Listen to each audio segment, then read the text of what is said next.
Hi everyone, welcome back to Mrs. Joy Food channel. I hope everyone is doing amazing today. In this video, I'm going to show you how to make the very best and the tastiest Ghanaian seafood okra stew. This recipe is amazing and easy to prepare. So if you are interested, let's get started. Since this is okra stew, we need okras, and this is how I do it. But of course you don't have to follow it, but I'm just going to chop the head and the tail off and then cut it into 2 or 3, because I usually use my food processor just to chop them up. But if you want to do it traditionally, please go ahead and cut it manually. So this is it. It's in my food processor, so I'm going to chop it. And this is the final results. So you just need a few pulses. Next, I am going to transfer it into my cooking pot. And of course, I'm going to give you all the quantities I used for this okra stew. And then I am going to add some water.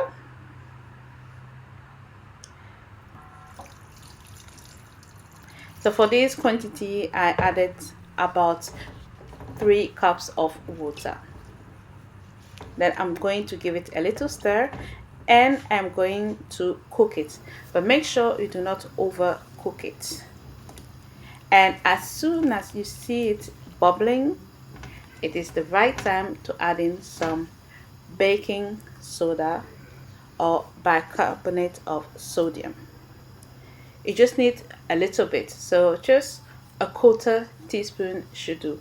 Why am I using that? Is because it helps with the sliminess. You know, we like a good slimy okra stew.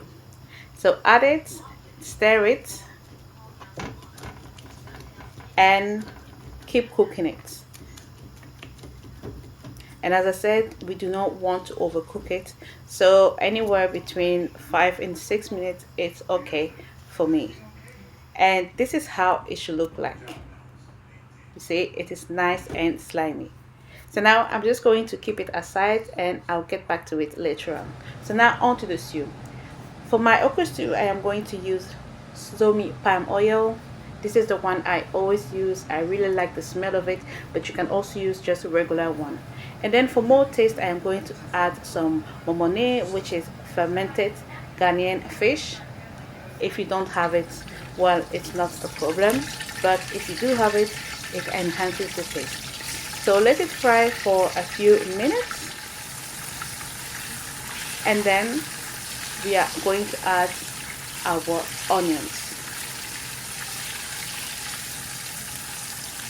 So this is it here. I have sliced the onions and I am going to add it to it.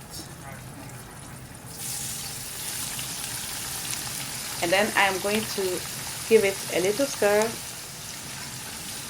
and let it fry until it becomes translucent. So anywhere between 4 and 5 minutes, or depending on how you want it as well. And in the meantime, I am going to be blending some garlic, ginger, shallot, and habanero peppers with just a little bit of water. Let's say half a cup of water. So this is the blended mixture here, and I'm going to add it in the cooking pot.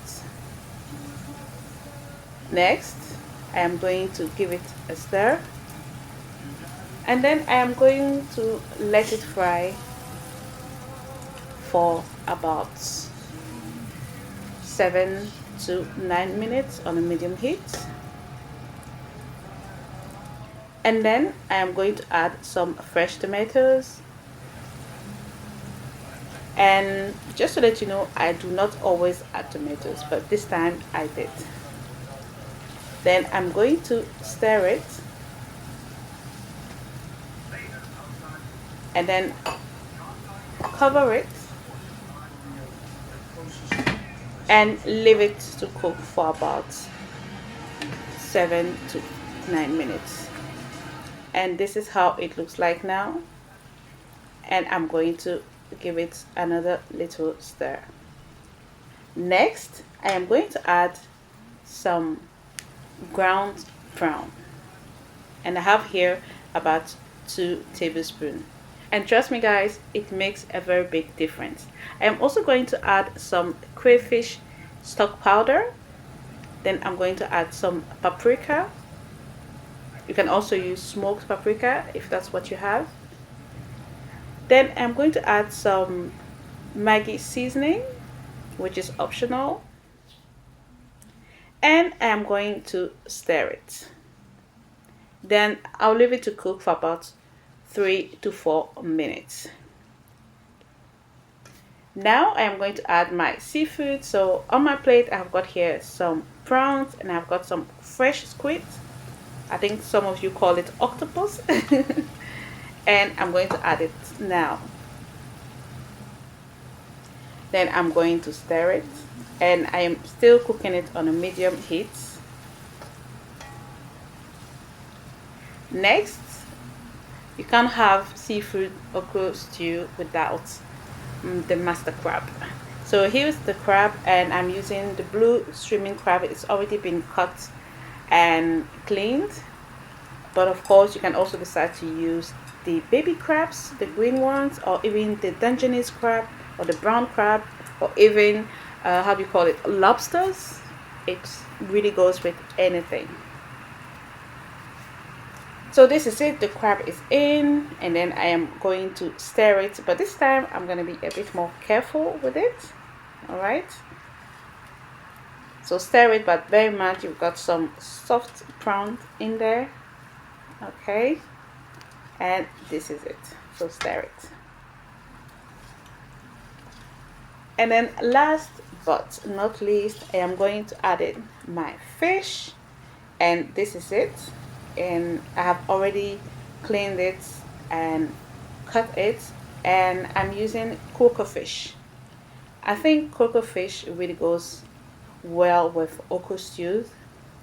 I had not used it before, but ever since I tasted it, I was like, how come I never knew about this fish? It's so amazing, either in Okrostew, in stews, or even fried. I have got a recipe with fried CROAKER fish, and I'm going to post it as well. So now I am going to add it to the pot. And by the way, if you want to use mackerel or redfish or tilapia, this is also the best time to add it. And then I am going to add more water to it to make sure it cooks very well. And now I'm going to stir it, but I have to be even more careful, because not only I've got some fresh fish, but I've got some crabs, some squid, and some prawn.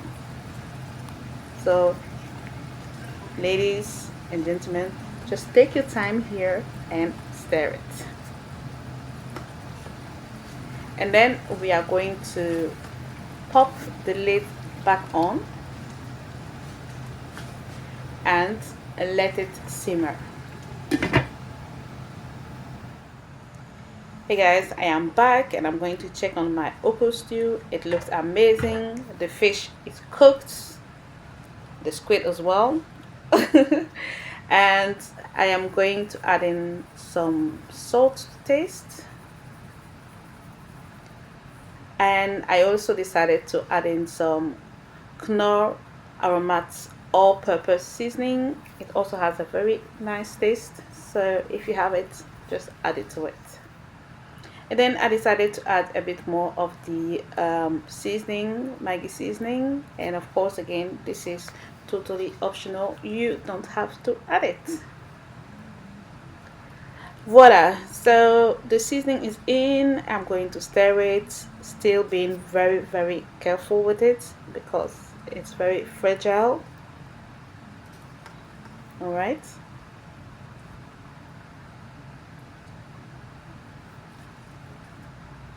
and guys, it smells amazing. Oh, I know my neighbor is so jealous right now. And I am going to adding the cooked okras. This is it. So basically our stew is almost finished. It is very quick to prepare okra stew. It's one of my favorites. So now that the okras are in, I'm going to stir it, and again very, very gently, you know, we don't want to damage it. And then I'm going to leave it to cook for about 10-15 minutes, and this is how it looks like now. It is almost done and it smells heavenly. So now I'm going to let it cook a bit more on the lowest heat possible, and this is it. Voila, my seafood okra stew is ready. It looks amazing, and my banku is also ready. You can see it on the top right corner there. So we are all done and all ready to eat. Look at this nice piece of crab. So my dear friends, we've come to the end of this wonderful seafood okra stew recipe, and I am also going to show you how I made this banku, a step-by-step video. I'll be posting it very soon.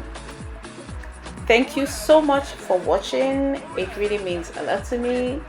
Don't forget to send me pictures and videos on Instagram if you make my recipe, and don't forget to subscribe if you haven't already, and to turn your notifications bell on so that you don't miss any of my recipes. Okay, I'll see you next time for another amazing Mrs. Julie food recipe. Bye bye and take care.